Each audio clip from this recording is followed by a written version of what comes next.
Ridiculously Happy People Cast. I'm Sophia Lemon, and I am recording again with Melissa Twist today. How are you, Melissa? Good. How are you? I'm doing pretty well. Before we get into our topic today, has anything changed in the wedding industry in the last 2 weeks? A lot of conversations and meetings have happened. I don't know if there's been any Oh, yeah. major shifts or changes, but pretty much all of my 2024 clients were just tweaking details now and, already looking to 2025, if you can believe that. Yeah. It seems nuts, but yeah. It's funny how the wedding industry works, right? Like you book Yeah. your clients like 1 to 2 years out. That's kind of wild. Yeah, but I love the short lead time. That's something Yeah. that makes my job a little bit more exciting. So everything's doable, like we've spoken Yeah. about in previous.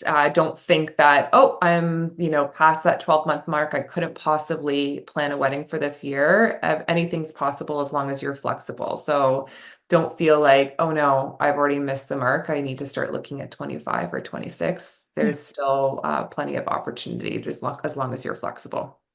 Yeah. And there's plenty of ways to have a wedding too. So Yes. 365 days in a year, or 366 this year, I guess. Oh my gosh. Just don't pick the 52 Saturdays and you'll probably be good to go. hmm Yep. So, what we did this episode was we collected a few questions about how to do a wedding differently in 2024 because yeah, not a whole lot in the industry has changed in the last 2 weeks, let alone like the last 50 years. Yeah. Other than the fashion, I guess. But yeah, so we're just going to get into some questions and let that guide us. But do you have anything that you want to say before I get into the questions? No, I think we're good to go. Okay, cool. Are you ready then? All right. Yes. How do you help couples break free from conventional wedding norms and create a celebration that truly reflects their personalities? So I start off my conversation is that a lot of people feel this pressure of, but you're getting married, you have to, dot, dot, dot. There is no rules, and you should be able to do what you want to do on your special day. I know that that sounds like, oh, Crazy. that's common sense. It is shocking when I propose that to my clients and they're like, oh, yeah, we don't have to. And having them sit there in our meetings and being like, you can see the wheels start spinning and they're starting to think about, oh, how about this? How about that? Because I have to say it all the time. There is no rules. We talked about this in a previous episode of the timelines, and you need to do this by this month. Again, as long as you're flexible with certain aspects of things, there is no rules and you can kind of do whatever you want because it shouldn't have to be in this box of like, oh, well, you're getting pressure from family or friends or from society. And social media plays a huge part in this now, where before there wasn't that pressure that you were seeing other people's weddings constantly on social media. And so that adds another layer of stress to things. So it really is, I say to my clients before we kind of even dive into things, critical for you to think about is landing on a vibe for the wedding. So you talk with your partner. It's not about like talking about specific colors or like getting into the details of rentals or what the decor is like, but just the overall vibe. So what do you want the energy of the day to be? So anything from like elegant, sophisticated, charming, intimate, relaxing. So really take some time, think about that, put pen to paper, and with your partner kind of make sure that if it's got two different sides, kind of how do we meet in the middle of like what you both want to see for the day. And then the second part of things to think about is going back to like do you want this to be a massive party where like you're inviting everyone, or do you want it to be super intimate and have a small reception and ceremony? So I think that's really important to determine the vibe and then also the size before you start thinking about anything else. And once you kind of have those two elements in place, that will dictate where you're going to end up going for venue selection. Hmm. Do you think a lot of people think about the venue and how it could be good for their wedding, or do you think they just think about the venue, any venue, anywhere where people can be together at the same place at the same time? I Do feel like people a lot like? of, yeah, I feel like a lot of my clients sometimes do come to me with that panic energy of like, we need to lock down the venue. And I'm like, no, no, no, no. Like, let's figure out these elements before we start thinking about this, because why are we going to start looking at venues that might not even be anywhere close to what you want for your wedding day? So yeah, it is kind of that like, oh no, we need to like hurry up and lock down this venue. And it's like, well, is this even the right space for you? So really thinking about that before we start going into doing venue site visits.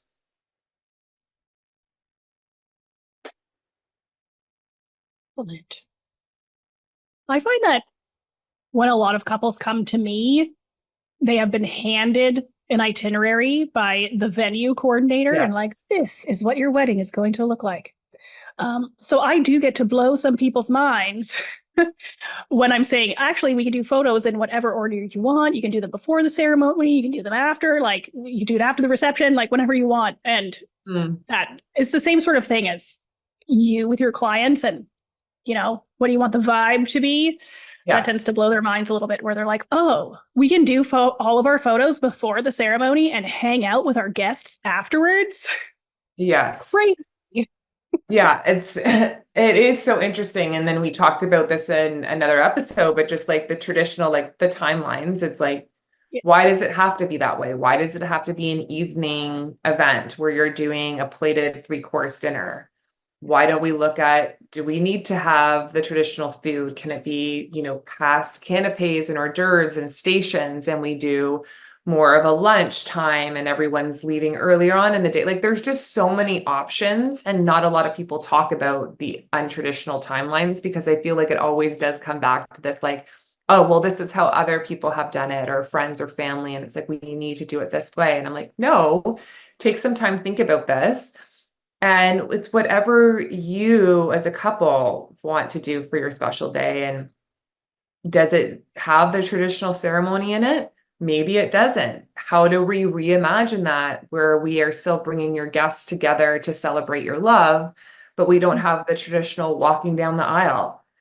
How does that look? Right. So there's so many different options. It's really, I kind of sit in our initial consultation and discovery call with my clients and really kind of dive into that and leave them with a bunch of questions to think about and then come back to see if there is a different way that they are looking at their day. Yeah. Yeah, definitely. All right. So venues. And this is going to be a tough one, but we're going to do it. So what are some out of the box venue ideas that you've seen couples embrace, and how can they make any location feel special? I'm going to go ahead and say, or that you haven't seen. And this idea popped up in my head like literally just now. And it's very out of the box, but I'm a farm girl. I grew up on a farm. I grew up doing 4-H and going to this barn in Owen Sound where we would show cattle. Um, and like my childhood memories of that barn are like, oh my God, it smells like sawdust and fantastic. And I've been to that barn for like country dances and stuff where like they set up like a tractor and there's bales of hay everywhere and there's the band over here looking super cool and there's like seating and everything and the floor is just covered in sawdust. And I'm just thinking you could like do that up for a pretty sweet country wedding in town with lots of parking and it's Mm. accessible and there's bathrooms nearby, like that sort of thing. I could do for myself a wedding like that. That would be sort of in line with my quirkiness, maybe not for other people, but hopefully this expands your minds a little bit because your venue can be literally anywhere. And I think we get stuck maybe a little bit on as soon as you use wedding venue to describe it, it's like, oh, what qualifies as a wedding venue? So, what are some interesting venues that you've seen? And I have a feeling a lot of them are going to be like people's backyard. Yes. Yeah. So I find it a lot of times it is a place that has sentimental meaning to the couple.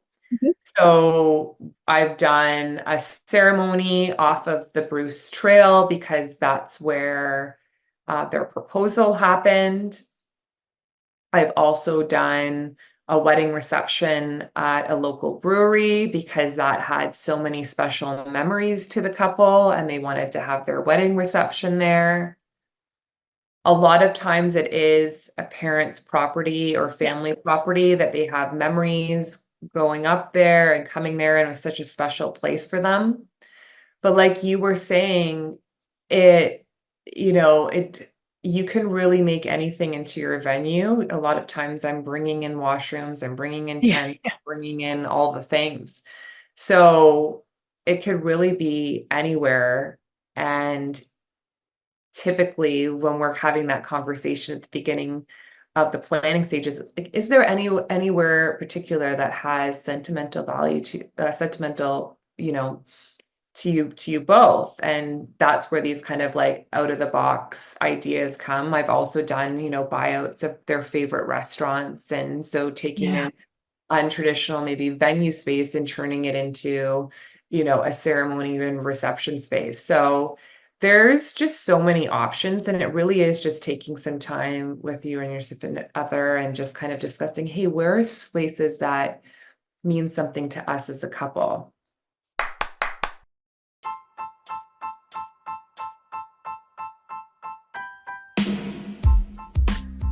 Hey, listen up. Tamara here from the Clean It Club podcast interrupting. Sorry, not sorry. I just wanted to let you know that if you love this podcast, you might just love the Clean It Club as well. We are all about deep cleaning our lives from the inside out, digging those skeletons out of our closets and letting go of what no longer serves us. So roll up your sleeves, dust off those life lessons, and join me and my friends as we learn how to navigate our way to a life with more love, more laughter, and maybe less piles of laundry. Find the Clean It Club podcast on Spotify. I'm Lauren Best, and in my podcast, I have conversations with compelling creatives and answer your questions. I dive into what I've learned as a voice coach and performance poet, and share why over 15 years of music leadership has shaped my collaborative approach. I reveal how I've reawakened my own creativity. Subscribe to my new show, Lauren's Best, wherever you get your podcasts. Join me on Substack for exclusive bonus content, laurenbest.substack.com. Hi, I'm Becky Waples, the host of the Small Towns Big Dreams podcast. The podcast that celebrates small town creators and shares their stories. From their background to where they found their courage, from their challenges to their wins, from where they found their inspiration to how they took their first step. Join us each week to hear how each guest turned their big dreams into reality. If you are a creator, an entrepreneur, or love someone who is, subscribe now to the Small Towns Big Dreams podcast on Spotify or Apple Podcasts, and let's grow together. And the other thing to think about with the venues is when you're really getting out of the box, all of a sudden, it's not the same level of decor that you need, because like a ceremony off the Bruce Trail, you do not need to bring in a whole bunch of potted plants and an Yes. arbor and everything, because it's going to be natural. Yes. Yes. That's the great thing about having natural beauty as the backdrop. You don't have to do much for decor. So that's getting into some other topics that are coming up in terms of how can we be budget friendly? It's like already going to a space that is naturally beautiful and you don't need to bring in much for decor. Yeah. Yeah. And the smaller the group of people, the more creative you can get with those things as well. Yeah. I did have a boat wedding booked for 2020, but then Yes. COVID happened and they got married at a ski club, which it was beautiful. It was beautiful, but the boat was no longer available. Yeah. But yeah, anywhere. Yes, for sure. All right. How about themes then? Can you share some examples of weddings with unique themes or concepts that deviate from the traditional wedding script? And how do you help couples discover their perfect theme? So there hasn't been, I think a lot of people think of like, I've always wanted to do a Halloween theme That'd be wedding, but have it fun. be super like not like cheesy whatsoever. Like we're not going to the dollar store to get decor, just super elevated in terms of, using a darker, moodier palette when creating the design. Yeah. So that's always been on my list. I haven't had anyone to inquire, so I'm putting that energy out there. Let's do, a darker themed wedding. I don't find that a lot of my couples come to me and they're like, I have this specific theme that I want to do. Sometimes it's just like more of like a country vibe, and we're bringing in a country band, and we're going to play a little bit more into the country elements of things, but nothing too extreme. It's more going back to what I was saying at the beginning, is just the vibe. It's like they have a certain aesthetic. They want to do romantic or elegant or that sort of thing when they're coming up with their themes. And I'm always open to out of the box ideas. I have a bunch of my own that I'll keep on the DL, but it's not something that I get a lot. It's not, a lot of my couples don't come with like, hey, we have a very specific theme that we want to stay on point for. It's more just the overall aesthetics and vibes of the day. Are you finding that people are getting those aesthetics off of Pinterest or? Yes, Yeah, yes. And I'm like, that okay, so feeling. can we stop with this one? There's a few that I'm like, this should have died like 10 years ago and we're still going with it. So I often will say to my clients, try to stay off Pinterest for a bit and let's dive a little bit more into the elements and things that you really like. And then having me build a mood board from that, instead of being, Yeah. you don't even realize that it's happening, but you just keep seeing the same thing over and over and over again. And you're like, oh, I guess that's what I like. And it's Yeah. like, oh gosh, right? So I really try to have people take a step back from socials and Pinterest and like dive a little bit more into like their own personal aesthetics and build off of that to create the mood board and kind of the overall vibe for the wedding day. The weddings that I've photographed where they had a theme were still pretty close to being just a traditional wedding, but they just like brought in elements. And like one was not really a theme, but if it had a theme, I think it might have been called quirky, and quirky in a really good way. Because this bride had a sparkly purple dress. The groom wore a purple suit. I believe that the best man wore an orange suit, like bright colors here, bright Wow. colors. They got married at the Collingwood terminals, so on the water, which Yeah. before anyone else goes and decides to do that, it is extremely windy, so be aware. But yeah, they got married there, half an hour, and then they all got in their vehicles and they went to a bowling alley, which is pretty sweet. That is awesome. So they just rented out the whole bowling alley and like Yeah. everyone just kind of like ordered food to their, oh, Yeah, that's I think they so I think they fun. ordered pizzas. I think they ordered Yeah, pizzas as like the main food, and then it was like, beer, whatever, and that bowl. sounds like so much fun. Yeah, right. It was a fun one. They Yeah. had a lot of fun, which is great. And then another themed one, I guess, that I had years and years and years and years ago was a Lego wedding, which is because they like Lego. So they had little Lego pieces all over the reception, and they had the father of the bride had made giant Lego pieces for their signing table. And then it was at Grey Roots in Owen Sound, so the museum. And at Yeah. the time, there was a dinosaur exhibit.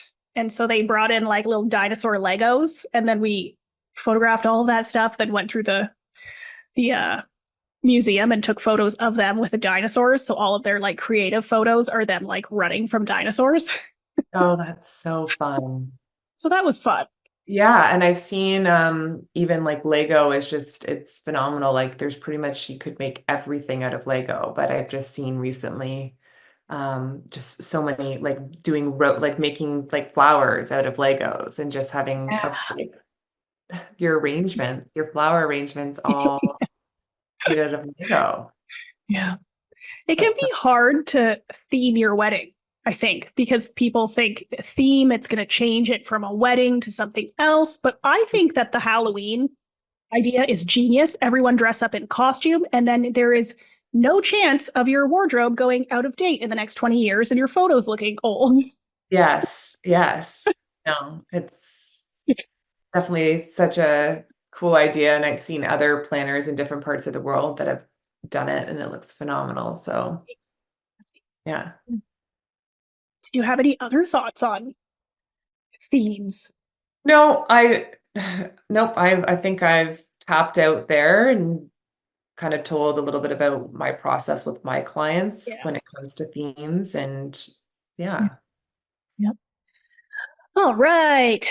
Budget friendly creativity. So, what creative, budget friendly alternatives have you suggested to couples looking to maximize their wedding experience without breaking the bank? So I think this comes back to, unfortunately, having some hard conversations of if you're thinking you can do the large wedding where you're inviting everyone, I really think that you need to prioritize and maybe look at your guest lists and cut that back because it's always one of those things where unfortunately the more people there are, then there's more meals, like it just adds up. So I always like, can we look at this a different way instead of trying to potentially scrap complete elements of your wedding or get inexpensive alternatives, which typically, in my experience, is not you I use it all the time. It's like you get what you pay for. So instead of having to reduce your budget where you're, potentially working with a vendor or having an experience where you're getting what you paid for, maybe we look at doing it a different way. So exactly like how you said about that, I love that idea of why do we need to rent a traditional like venue? Why don't we go to the bowling alley? Maybe it's doing not even doing a buyout of the restaurant, just having a large reservation Mhm. at a local restaurant, looking at things differently. Like, okay, well, food is going to cost so much. Okay, well, why don't we order a bunch of pizzas? Like, everyone Yeah. loves pizza. Why do we need to do the traditional 3-course plated scenario? So I really kind of will go with my clients and kind of like, is there different ways that you could look at doing this instead of trying to go the traditional route, but then really trying to reduce costs by getting maybe like more, like looking at inexpensive vendors because they're trying to save money, which in the long run, you're not going to be happy with after your Yeah. wedding day. Instead of looking at it, hey, can we look at this a different way? Yeah. Like, what do Mhm. you actually need? Because you might not need all of those checklist items. Yes. And like, what about like buying like a vintage dress or something? I honestly, probably the most beautiful wedding that I have shot, the bride's aunt made her dress. Yes. It was yellow. It was beautiful. It was not fancy, but perfect, you know? Yeah. And Mm. traditional dresses, like you said, vintage, getting something off the rack. Yeah. I've ever had brides where there's couture rental shops in the city where you could Yeah. rent a dress. Yeah. Like there's so many different ways to go about things with every element of the vendor selection. And just because it's on a list somewhere doesn't mean you need to do it. So Yeah. that kind of goes back to these, breaking traditions. Like Yeah. you don't need to you could get all your paperwork done with the municipality or your town and be all legally married and just have a family friend officiate and save the costs on the Mm. traditional officiant. Like there's all different ways, but again, make sure that you're not trying to cut corners, especially if it's something that's important for you for your wedding day. I always pose the question to clients like, If you're reflecting on your day the next day, are you going to be disappointed and say, oh, I wish we had done this, or I wish I had done that? And when you say to me, oh, photography isn't important to us, we're just having a family friend photograph the wedding, and then you get the photos and you're like, that was the biggest mistake. Those are the things that like, don't do it to yourself, like invest, like have the budget set aside and prioritize what are the most important elements to you. Love it. Okay, Yeah. personalized ceremonies. How can couples infuse more of their personal story and quirks into their wedding ceremonies to make the moment even more special? I am seeing so many unique sort of ceremonies inside of the ceremony, like planting a tree and like pouring sand together and tying a knot. And what else? Like a lot. I've seen the tree one was pretty entertaining to watch though. Yeah, The and there's bride liked tons of it. videos going around right now, and you must have seen a bunch of them where you're getting the wedding party involved in a not traditional way. Like you must have seen where they're handing out like little shots of Red Bull or like Yeah. beer to like Yeah. the guests that are attending the wedding.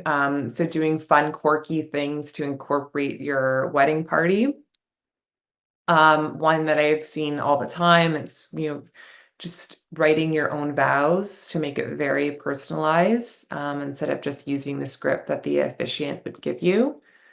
And I have so many clients that are, making it legal months prior to the actual wedding date and having a family friend, or family member officiate the wedding. So it's very personalized, and everything that they're speaking to means something to the couple. The one thing I will say about the friend or family member as the officiant, um, maybe don't choose someone who is extremely long-winded because Yes. that Yes. ceremony I will be always long. give them, I'm like, for sure, when you're asking this person, because they might have great intentions, but so many times as a planner, it ends up falling in my lap because they signed up for something that either they didn't want to do, or their nerves get the best of them and they don't Yeah. like public speaking, and that's not their wheelhouse. And they're like, okay, so what, who, what, and how, and like, it's so just making sure that Yeah. the person you're asking is actually prepared to do the job. And then I always ask for the script, like give them Ah, guidance when creating it. And then I like to see things in advance to like, okay, yeah. this isn't happening. We're not doing an hour ceremony where you're telling every single childhood story about the bride or whatever it may be. So just taking those extra steps, because they're not professionals. They're not doing this on a weekly basis. So they need a little bit more guidance. And so that's where I come in to help manage that leading up to the actual wedding day, and then support them on the wedding day. And it's normally just holding their hand, being like, it's going to be okay. You're Okay. going to get through this. That's so cute. But it's nice. But yes, I definitely Yeah. think vetting the person is important, and really having that, okay, are you sure conversation. Yeah. The other thing I will say, when you're doing any of these special ceremonies in your ceremony, make sure you practice it in your Yes, yes, what oh my god, the word is slipping my mind at the moment, in your rehearsal. yes, Because and it's not like things can go like wrong during your ceremony. Like that's okay, and everyone's gonna laugh, and it's gonna be really fine, and it's yeah, just gonna be funny in the moment. It's like that's fine. But sometimes, especially when you're getting the wedding party involved and there's moving parts, people just get confused. So if you practice it, then that will help yes. everyone. It's always such a funny conversation when I have a couple of like, sorry, we're going to rehearse walking down. I'm like, yes, you do not understand how nerve-wracking it can be for some people that might be part of the wedding party or part of the actual ceremony. So it's nice just to calm everyone's nerves that we're walking through it, doing a dry run the day before. And just kind of going through the movements. But exactly, like if there's a bunch of traditions that we're incorporating into the ceremony, we want to play those out. We want to go through them. So okay, oh, now I know what's happening at this time. So that's the last thing you're thinking about, and you can be really present in the moment and not thinking about, okay, so what's happening now? Oh no, I remember we've practiced it. This is where I'm standing. This is where I'm going at this time, all those things. So, and having a great officiant or having those cues, if it is a family friend of like, okay, so now we're moving over here. But again, everyone's, gets really revved up about it. But like you said, it's going to be fine. If someone fumbles, guests will laugh. We will Yeah. move on. It'll all be okay. I think the only other one that I can think of that I've seen is I have seen the weddings where they don't have the chairs in the aisle. It's not a specified time that you show up for the ceremony. It's like Yeah.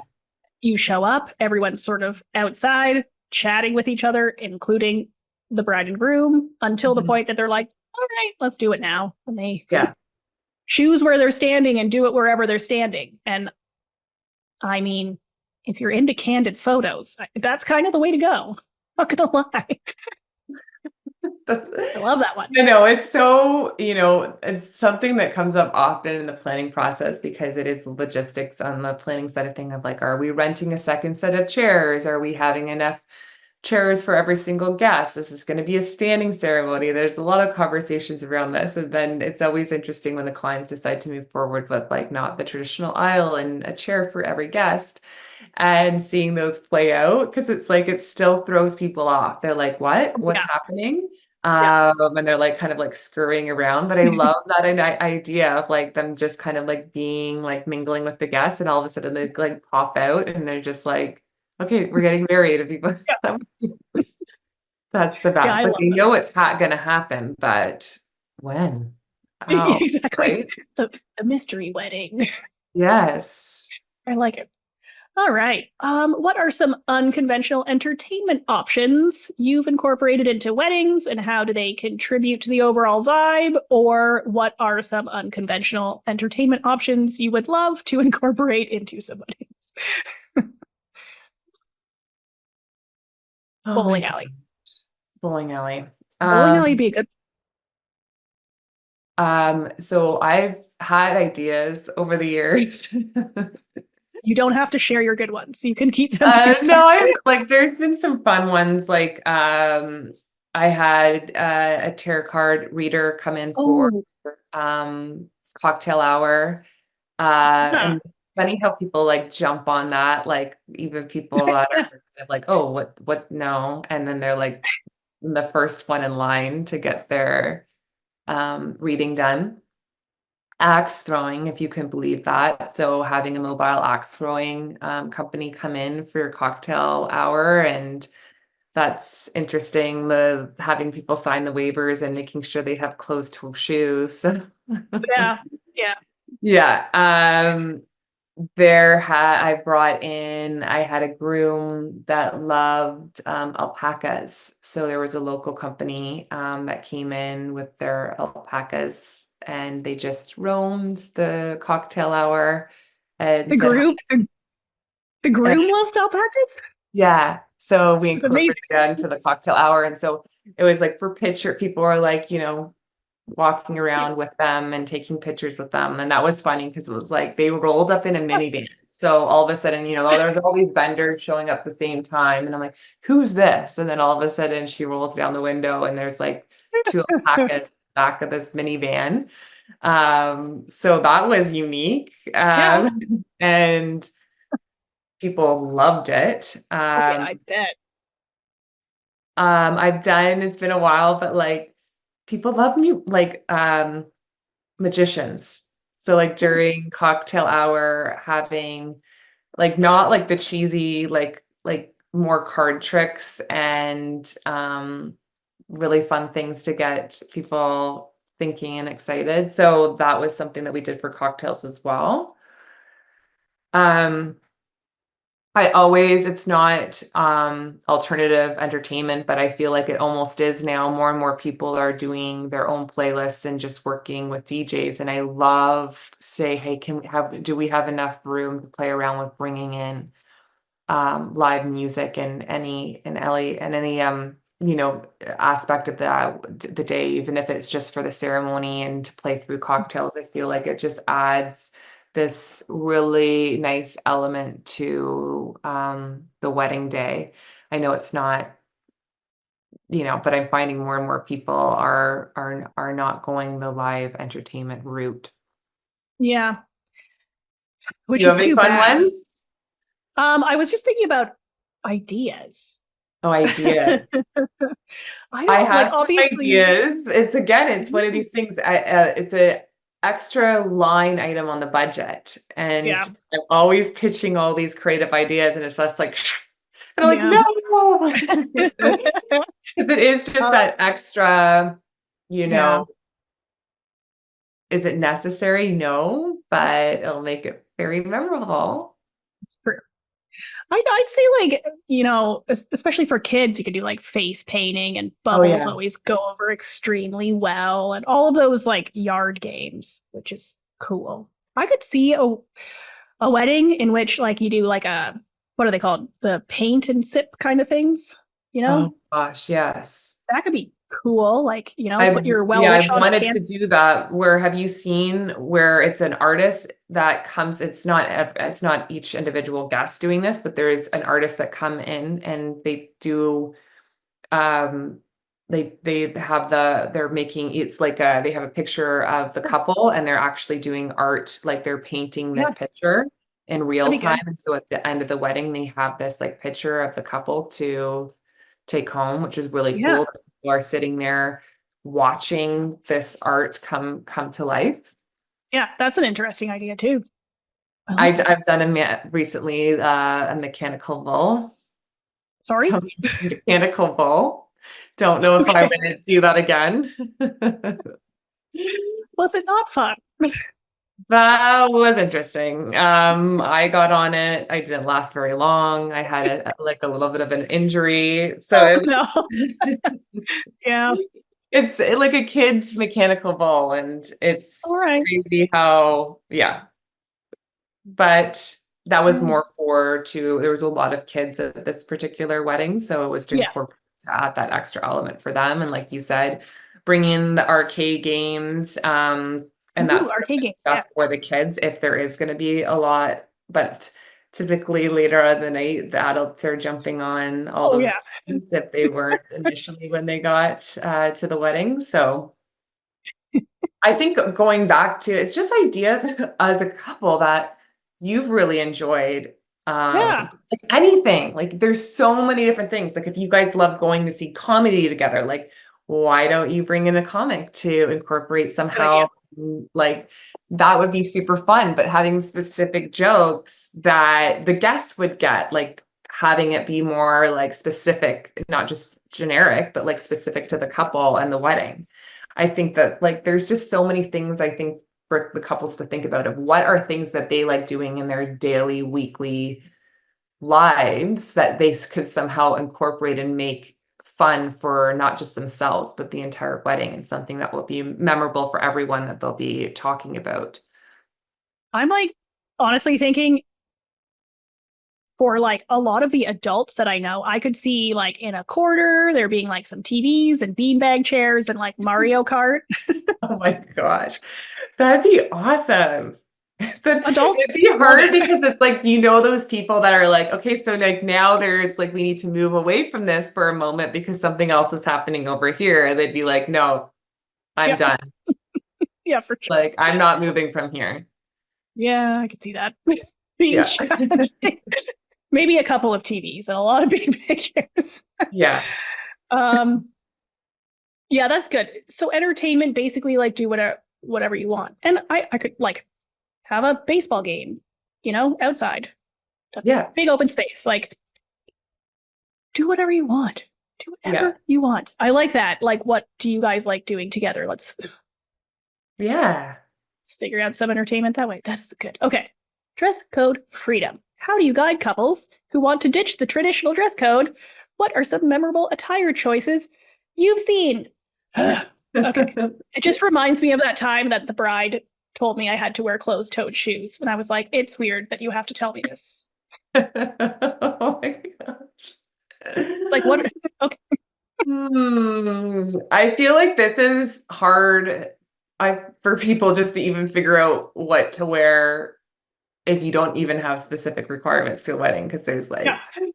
different versions of formal and people not understanding how formal it is. So Yeah. I say to clients always, when we're communicating to the guests, unfortunately, we have to be as specific as possible. And I know this sounds anal, but we have to share inspiration photos, like stuff like this, and show them, because I know it sounds like obnoxious, but the amount of questions that my clients will get will be like, so is this appropriate? Is this appropriate? It's like, no, let's avoid all that and put like every little detail of what these questions could be, and then have plenty of inspirational photos so they can pull from that.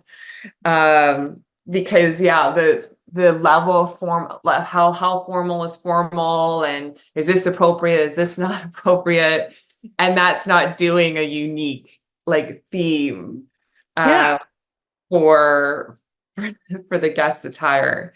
So typically with the outdoor properties that I do, it's more about, unfortunately, coming prepared for the elements and really saying, like, drilling it in, like, this is an outdoor wedding. There is no like central air. Like, so if it's, it's going to drop in temperature, maybe bring a shawl or a jacket. It might sound silly. It's going to be gravel and grass. Maybe don't do the 6-inch stilettos. Let's do a really nice flat. And like, people are like, this is obnoxious. And I'm like, no, you'll be thinking. Yeah. Because then those are the people that are always coming up to me like, okay, so do you have a jacket for me? Do you have flats for me? And I'm like, unfortunately, my retail shop just closed the doors. I'm like, I don't have my inventory here for you. Yeah. So that's where we, as a couple, we have those conversations, and then we prepare for guests not coming prepared for the elements. If that's umbrellas, blankets, shawls, purchasing flip-flops, those sort of things. So that's kind of a standard in my practice. And sometimes my couples are like, really? Like, this just seems like over the top. And I'm like, you'll be thanking me later when all your guests are coming up and be like, it's cold. I'm like, yeah. Yeah. Hello, ridiculously happy people. I'm interrupting this regularly scheduled content to ask you for a little favor.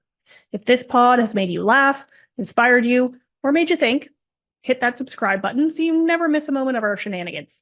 And don't be shy. Share the love by leaving a rating and a review. It's like a virtual high five that helps introduce the show to more ridiculously happy people and helps keep me on track with content that you actually want to hear. So grab your device, unless you're driving, tap that subscribe button, give us a 5-star rating, and write a little review about what you think about this episode. Your support means the world to me. And we're back in 3, 2, 1. So in terms of their traditional dress code and doing something like fun, I think it's still giving as much detail like to your guests. So even having links to specific clothing companies where you're like, oh, these are, based off of the theme and the type of things that we're looking for guests to wear. Here are some great links, like taking the work out of it for your guests and really trying to make it as clear as possible with description, imagery, and links to specific clothing companies that have those elements that you want to incorporate. Because like you said, I don't know where to get an orange suit from. So you're asking guests to dress in orange suits, like you need to help them out. So yeah. Yeah, I'm thinking that suit came from a grandparent or something like that.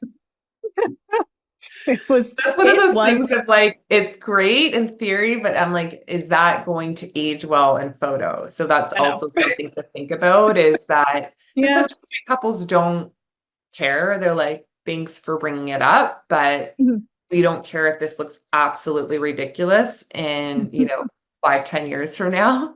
I'm like, okay, so we've done that, right? But I do wonder about the dress code stuff sometimes, like with the outdoor weddings, because there's so much going on. It's hard to. Yes. If it's calling for rain, bring an umbrella.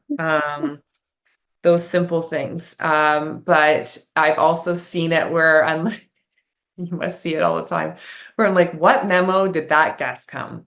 Like There's that, always you know one. what I mean? Like There's always one, yeah. flip-flops and cargo shorts with a branded beer t-shirt. Yeah. There's always like one of those. Oh, yeah. And sometimes I'm like, okay, so is this a crasher? Like, I'm like All right. watching, right? To make sure Yeah. that other guests are interacting and like know this person's name and okay, they're supposed to be here. This is just a unique individual that beats to their own drum. We're Yeah. just gonna leave that alone. Yeah. That could be your thing. People who beat beat to their own drum. Oh, Because man. you've seen that, right? Where it's just like, where were you Every going? wedding, every wedding, Every there's wedding, one right? person. There's always one. Yeah, there is. I had a wedding this past year. There were people wearing like sweatpants and like stuff, and it was clearly like totally cool with the couple. Like they were like, everyone come, dress how you are, um, turned out perfectly fine. But I'm still like, I would feel uncomfortable wearing sweatpants to a wedding. um, that's very Especially non-traditional. if you're part of like formals and you know you're going to be in a bunch of like Yeah. family portraits, and it's just like, if that's not, because like, if that's the vibe, then that's the vibe, right? And everyone's super casual, Oh, you could have that's like, completely different, right? But then if you're standing out in like a branded Budweiser t-shirt, why is it always a beer t-shirt? I know. And sometimes I think I'm like, oh, maybe their luggage got lost. Yeah. But if you do But I'm like a like, there's backyard, still like department stores, like there's still like Walmart that you could get like a nice like button up, like no, winners, like, like there's still options for you. It's not too late, right? You can get like a nice little button up for 19.99 at yeah, yeah. yeah. And if you want to wear sweatpants and eat junk food, then there you go. Yes. Sounds like a delightful wedding to me. For couples leaning towards intimate weddings, what advice do you have for creating an atmosphere that feels warm and personal? This one seems reasonably straightforward to me. Yeah. So what I've done in the past for very intimate weddings is the couple have actually written individual thank you notes to each one of their guests that's at Oh, their that's table. cute. And it's how they've either personally affected like their journey or how they've, been part of the couple's journey. So it's something like really sweet and personal for the couple to take home with them. So making them feel really special on your day. That's one that I like to use for the intimate ones, because even writing, 20 to 30 notes, it's a lot of Yeah. work. Yeah. But that's nice. That's really nice. Like, do they hand them to them themselves, or is it like sitting on the table when they Yeah, arrive sitting kind on of the thing? table, typically Yeah. either on their place setting or on their actual chair. So when they go to sit down for dinner, it's there for them to like read at their leisure. Oh, let's make them all cry before we Yes. even get the food. Okay. Yeah. That sounds really sweet. Do you have any other ideas? Typically, with a more intimate wedding, we can incorporate some of those elements that we were talking about before. Is it getting an acoustic guitar player to play during, cocktails or part of dinner, that sort of thing, to really make it feel special, even if there's a few requests from like the guest of like their favorite songs that can like be incorporated to the wedding day, I think is fun. I'm blanking right now on some more. Did you have some that you've seen that you've really liked? People bringing their dog with them. Oh, And we're wow. talking like elopement style. And they're like, Yes. this is our family. So, yeah, like I've had that where like I'm the witness. Oh, wow. And Yeah. they bring their dog with them, and it's lovely. I don't know. Most of the intimate weddings I have, it's more so like a different location that they're going to, like the Bruce Mhm. Trail, or right on the water, or they have a little bit more freedom if they don't have to lug a whole bunch of chairs with them. Yeah. No, it's really trying to think of ways to incorporate your guests in the day and make them feel really special because they're one of few that you've decided to, do a more intimate so that they understand that they're very special to the couple. Yeah. That's a good one. Oh, have you worked on any weddings where the couples opted for unique vows or ceremonies, and did it enhance the experience? Yes. I Yes. have photographed a couple of weddings where like one of them just went above and freaking beyond with their vows. Mhm. I have to tune out because I'll start crying. you know? And did you find that all the guests got really into it? Like everyone was, yeah. Sometimes when people do their own vows, they maybe use too many inside jokes. I find that when people keep it maybe a little bit more vague with the inside jokes, then the guests understand it a little bit better because it's usually about their hockey teams hating each other. Yeah. But if they keep it vague enough, then the guests are like, "Oh yeah, that's funny." Yes. But mostly it's just been people who just genuinely like writing things, and they're just good at that. And oh Yeah. my goodness, do a great job of it. And I always go to like the logistical side of things, being the planner, and I'm like, okay, great idea, but like, how are we getting the 85-year-old grandma, up the hill or down the trail or all the things? Yeah. So I'm always thinking that way. I think that it might just be like, oh, are we just doing an intimate ceremony just with witnesses? And we don't have everyone involved. And like, that's a lot of times the direction that we go, because then when we start going into the logistical things of like, okay, we're not doing a spot that's close to washrooms or it's easy to get to or from. It restricts who can be able to attend. So it's something to think about. Also, being in the area that you're exposed to the elements, like you were just Yep. bringing up, the wind is always like like, oh no, the wind's picking up, because even if you have this really sentimental, personal ceremony, but no one can hear it, Yeah. it's like, that's like, it just drives me insane. So it's Mhm. always a conversation that we have to have. And unfortunately, when you're dealing with the elements and if we're by the water, mics have evolved. So there are some good mics, because even if you, because we prepare for that, but then sometimes the wind is just like creating all this extra Yep. noise. So then the mic is useless and then we just Mhm. have to project. So we talk about all those things. And then sometimes the couple's like, oh, this just seems like a lot of work. Maybe we're just going to go this. And it's not what I want them. Like, I'm not trying to like Yeah. convince them not to have their Yeah. ceremony how they want it. But again, like if you couldn't hear those vows that you were just speaking, you'd be like, okay, well, this is a bummer, right? Like, what are they even saying? I have no clue. They're laughing, they're crying. I have no idea what's happening. Yeah. And it's really common that you can't hear the vows. Like Yes. shockingly common. Yeah.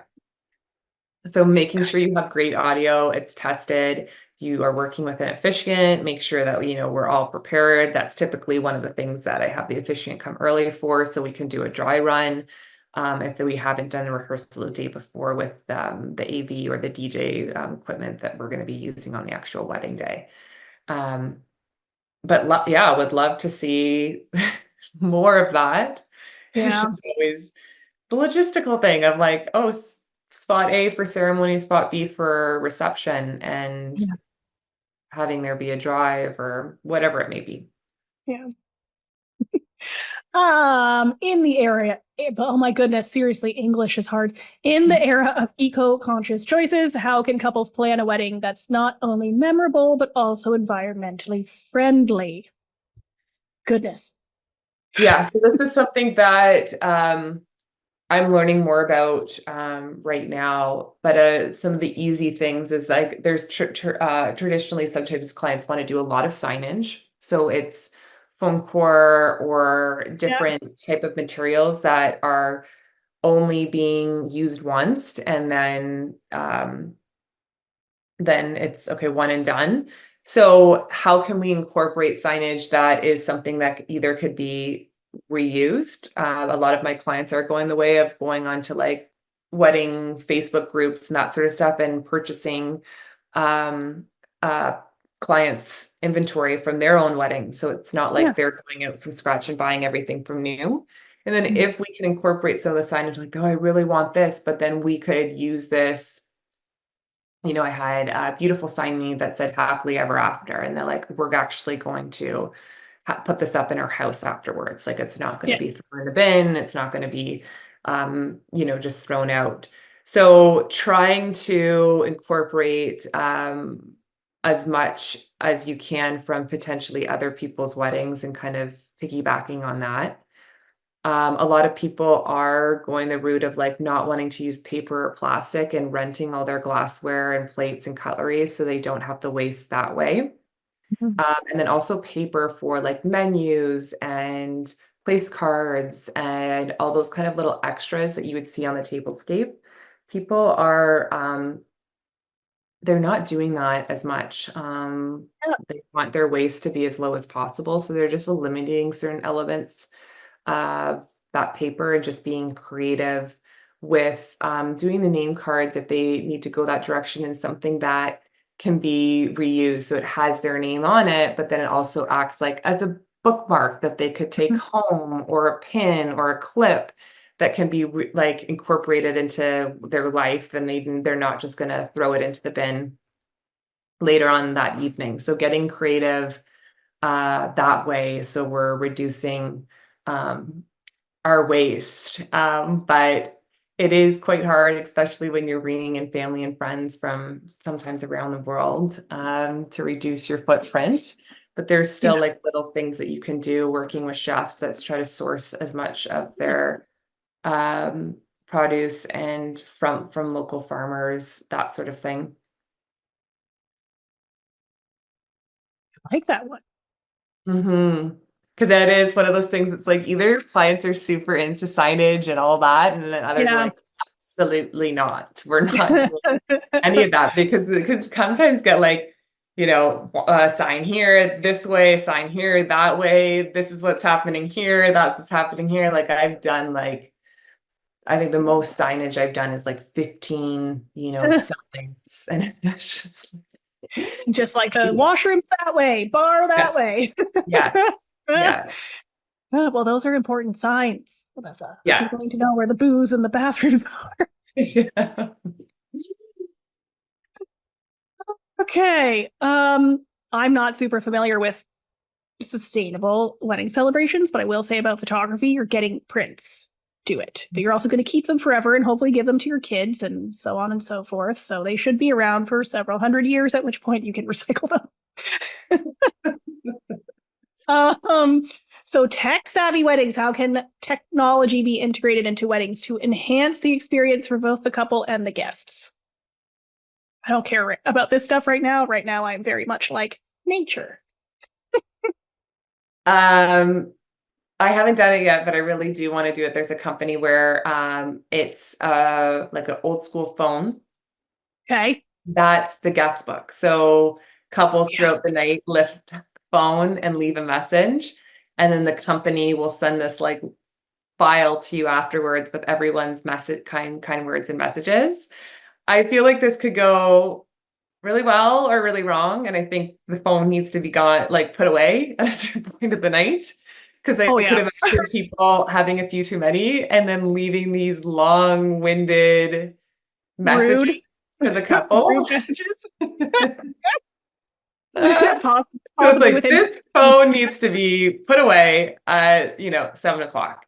So I thought that was fun. It's just a different way of looking at a traditional guest book. Hmm.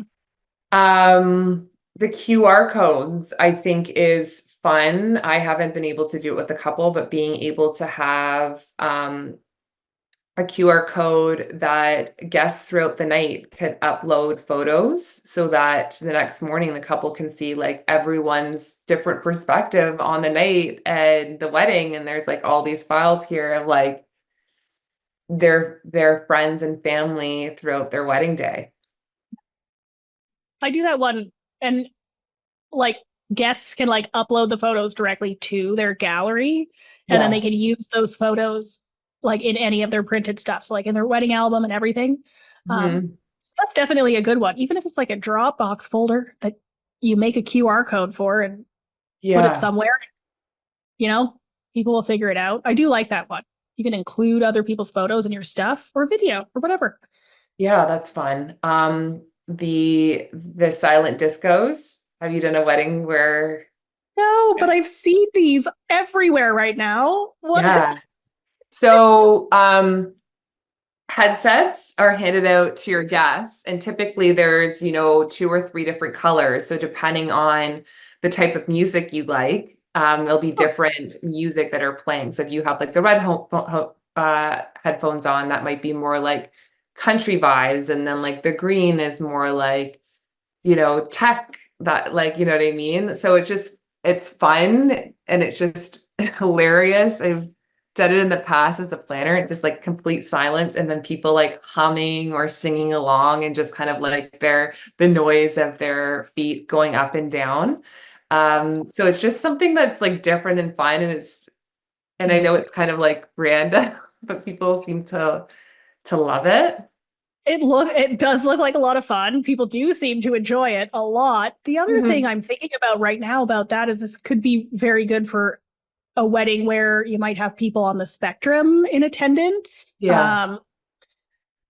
And also if you just have guests with different musical tastes, Yes. Yes. you know? The 360 booths, the video booths. I'm Yeah. not sure if you've done a wedding like that, where that seems to be like very popular in a fun, interactive way with like props. And then also you're able to kind of immediately walk away with that digital file that you could like post to your socials. So that's like kind of that immediate, um, oh look thing. Um, those are some of the main ones that are coming to mind. But yeah. Those are good ones. Yeah, I have like you them. had anything fun that you've seen or been? Technologically wise, not so much.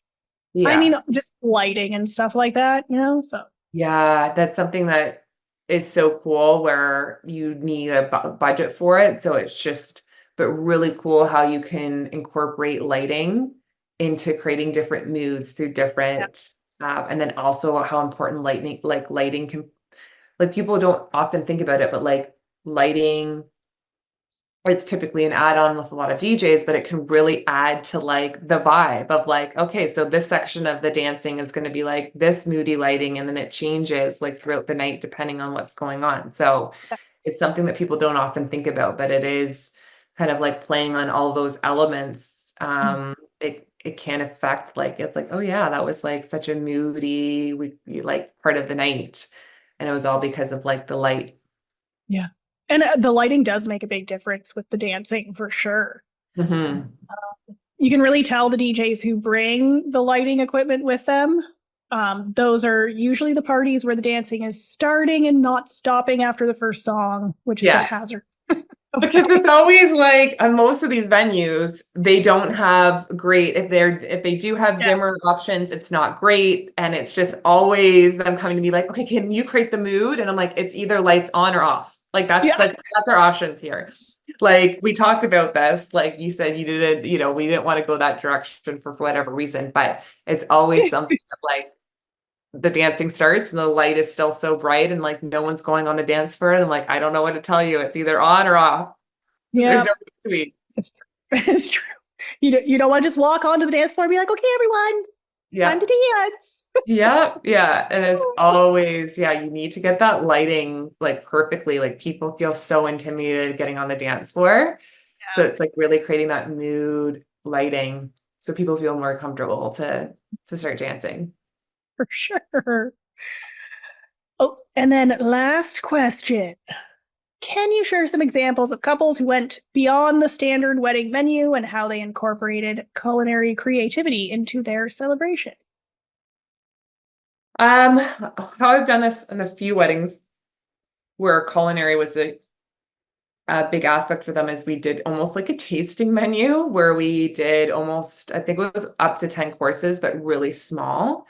Because Yeah. food was one of those things that was super important to them. So it was like small bites. Like it wasn't like you were getting a full entree every single course. You know, it was little Yeah. small 2, 3 bites each, but incorporating like travels they had been on and food that they really enjoyed Yeah. into the menu.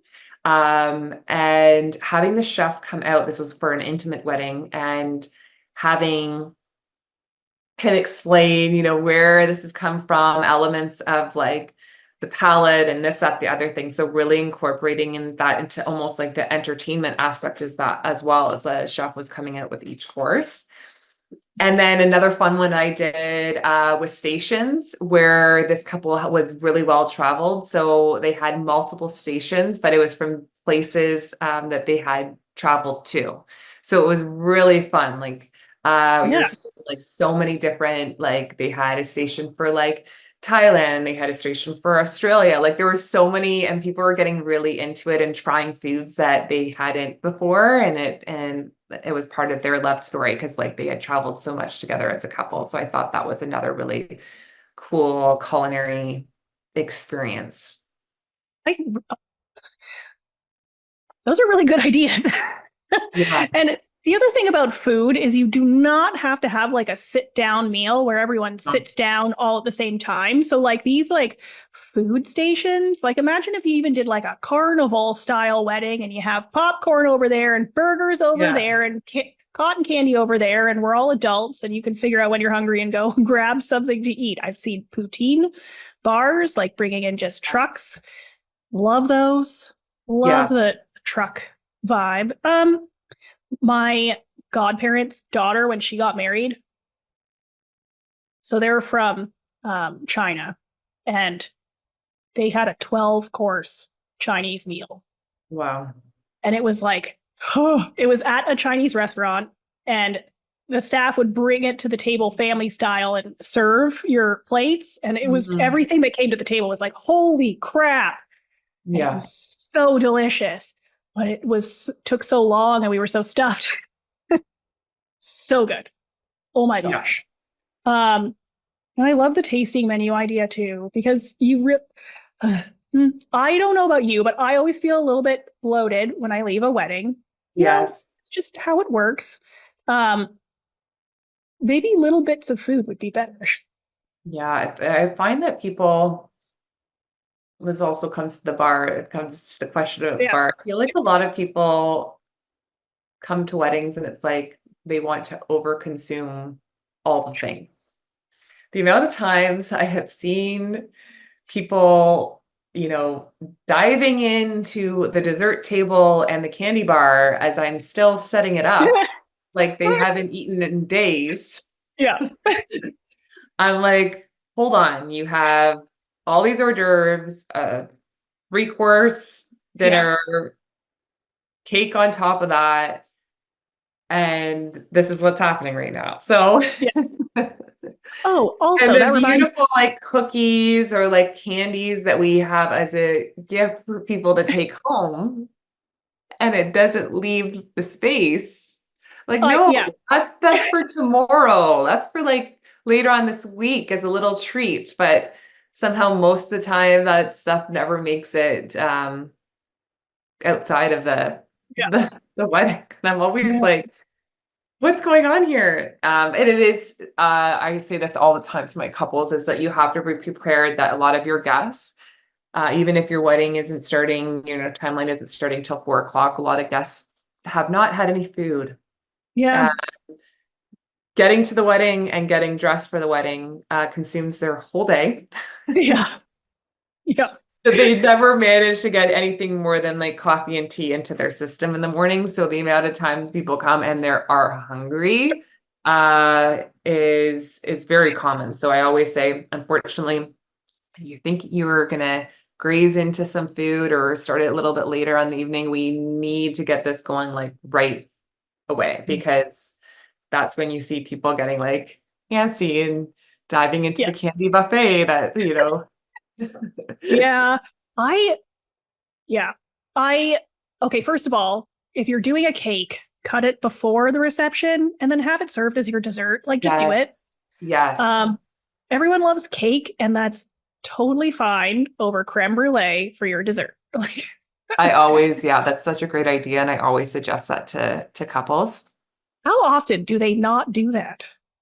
It's interesting because I find a lot of my couples recently, they're unfortunately they're not able to do um like a larger cake, and they're going for just like a simple, just like almost like a 6-inch like top tier, and it's really just for that picture, and it's something for them to take home. So there's Yeah. not enough to be able to serve all the guests. And sometimes I've done this with previous clients, is where the other layers are actually fake. They're like made of foam. So Yeah. it's just to have the illusion that they have Yeah. this like big kind of cake, wedding Yeah. cake, but really there's only 2 slices that are Yeah. edible.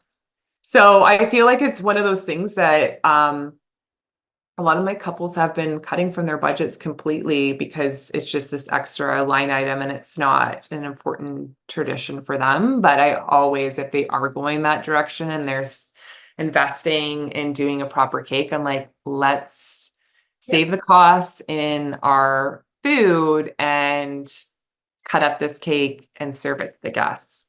Yeah. And like, I would definitely do a cake because I freaking love chocolate cake. So I Yeah. would definitely get a cake, but not a big one. But like, um, I'm just so baffled when people don't use it as their dessert. And when you do have a cake and it's just the small piece and it's just for the couple, usually they have a whack load of cupcakes that no one Yes. eats. That just Yes. looks so delicious and just sit there. Um, And you don't have to do that in addition to the dessert. There doesn't have to be like a table of cookies or donuts or cupcakes and also dessert. Yeah. Like, who in their normal lives consumes this much sugar? And Oh, when I always am trying to, and then that's again, oh, well, so and so did this, so we have to do this. Not yeah. everyone's going to like cake, so we need to have alternatives. And I'm like, we don't. They can go without dessert. It will be fine. Trust me. Yeah, Like, I know, right? The they will other thing not leave your wedding because they didn't have the dessert of their choice. or they will, and you probably don't like them much anyway. If Can they're you big imagine? I'm like like seeing a that. guest leave early and they're telling me, oh, and I'm like, oh, sorry, where are you going? And they're like, oh, I didn't get the dessert of my presents, so I am now leaving the building. Yes. Alrighty then. The other things I've seen a cake made of Rice Krispies. It's just a Yeah. big Rice Krispie thing, and also a cheese cake. Cheese Yes. in the shape of a cake. That one, they did a whole plated meal and everything. That one I think would have been fantastic if it was like we got married, walked down the aisle, cut the cheese gets cut for the guests, and that's the appetizer. That would have been Yeah, genius. no, those cakes are, how cheese is expensive. So to do a cheesecake is, you want to make sure that is getting Consumed. eaten. Yeah. And it was like this big honking wheel of cheese. Oh my gosh. Sure, it was Awesome. gosh darn delicious. But yeah, do all sorts of different things, but like eat the food. We had a piece of my uncle's wedding cake, I swear, in the fridge when I was a child, like for like probably 15 years. And I'm like, is someone gonna eat that? I think it's gone bad. Not edible anymore. Yeah. Crazy. You want to make Okay. sure that, you're not going overboard, but then also not reducing the amount of certain things that you're regretting it, where you're like, oh, why Yeah. did we only do late night for 20% of the guest count, when then all of a sudden that's what everyone wants. And yeah, so Yeah. you know your guests, and you kind of can be able to be like, okay, we know this is important, so we know we're gonna maybe invest a little bit more in this element of the food. Yeah. And also late night snacks. Like I hear people doing all sorts of cool creative things with their late night snacks, which is like awesome. But you could also go out and get like big bags of Doritos and a like thing of vegetables and dip. Yeah. Be like, here you go. Of course, I The- would already be in bed at that point, but It's so funny. I did that for a wedding. Exactly that. It was like a chip buffet, and I've never seen adults like they devour it. went Oh yeah. nuts. I was Yeah. like, I'm scared right now. Like it's like, have you not seen chips before? Like I was replenishing that thing. Like we got extra, and it was just like, oh no, Yeah. like Yeah. taking the display bowl, like one Yeah. guy, like, hey, this is like, you're supposed to take your own No. personal, like, and they like took the display bowl over to his table of friends so they could put it in the middle and just like chow down. I'm like, oh no, no. Okay, maybe you need one bowl per table, but like I people love chips and that stuff, and like you know what to expect, you know what you're getting when you eat it. So and at that point, if there's drinking at the wedding, people are sufficiently sloshed, so Yeah. they see chips, they're going to be like, "This is great." So may as well. This is why people leave weddings and might not feel the best later on at night Sure. because they consumed so much food. Yeah. Not all over the all over the place in terms of what did I have in one meal. It's like, oh yeah, I had all these different food groups and Yeah. grease and not grease and all the Yeah. things. And Yeah, I would even do like an entire meal of just appetizers, I love that. Like, just the because trim basket. appetizers is always my favorite thing when I go to parties. So Yeah, good. yeah. So I'm always kind of pushing that to clients like, hey, like, how about this? Like, that's always people's favorite part. Like, why don't we just kind of just buck, like, do enough portions so you're getting what you would get in a dinner, just in a different way. Yeah. And they're delicious. And also, I find that that's really good for people who don't want to have like cocktail hour because they're going to go somewhere else and take photos. Like if they Yeah. want to actually hang out with their guests, what better way to actually hang out with your guests than just to be walking around mingling at a party? Yes. Yes. And also, they're probably going to get tired sooner. So you can go to bed sooner. We're sensing a theme here with me. Yeah, I have like I have a client where we are ending the night a little bit earlier, but maybe it will start being a trend, right? I hope so. Hope so, because sleep is awesome. Best Yes. part of the day. All right, well, that's all the questions for this one. Do you have any comments that you would like to add to any of these things? No, I think that that's been a great conversation, and I think that if people listening are taking anything away, it's like there is no rules.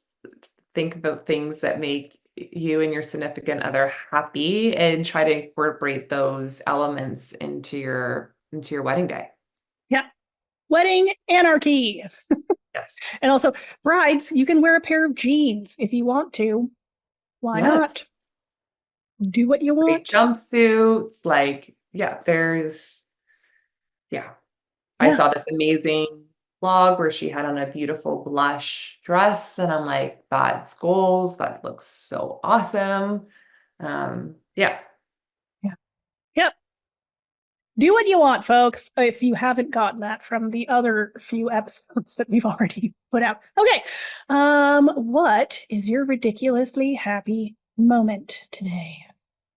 So in the last couple weeks, I've had the opportunity to have some great coffees and meetings with other colleagues in my specific line of work, like the wedding event planning side of things. And that's something where you don't often get to kind of talk shop. I talk to vendors from different sectors all the time because, I'm in the planning process and, we're talking, but typically I'm not talking to other planners. So it was great to be able to network with them, hear their stories, sharing ideas, because we all have our different ways of running our business. And it's great to meet people that are outside of my catchment area so I can learn about how their services work and be able to recommend them to clients if I do get inquiries for that area of Ontario. So that's been my kind of exciting thing over the last couple weeks.